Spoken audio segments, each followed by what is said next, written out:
Hello, good morning. आजच्या ब्लॉगची सुरुवात संध्याकाळपासून होती. खूप छान सनसेटचं वातावरण झालं होतं. त्यानंतर आम्ही संध्याकाळी ना महाराजांच्या दर्शनासाठी गेलो होतो केंद्रामध्ये.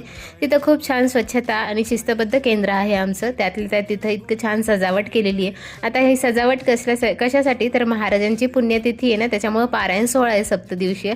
त्याच्यामुळे त्याचं नाव नोंदणी करण्यासाठी मी गेले होते. आता मी पारायणाला तर बसते, पण तुम्ही सुद्धा पारायणाला बसताय का हे मला कॉमेंट सेक्शनमध्ये कळवा.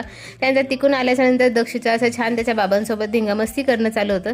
मग आजच्या जेवणामध्ये फुलगोबीची भाजी, चपाती आणि आमच्या इकडे याला खारोड्या म्हणतात, तुमच्या इकडे याला काय म्हणतात ते सुद्धा कॉमेंट सेक्शनमध्ये कळवा. आणि चिप्स तळले होते जेवणामध्ये. मग दररोजप्रमाणे दक्षच्या आवडीचं काहीतरी अन्न हे आमचं कंपल्सरी असतं. मग त्याच्यासाठी आज कलाकंद आणलं होतं.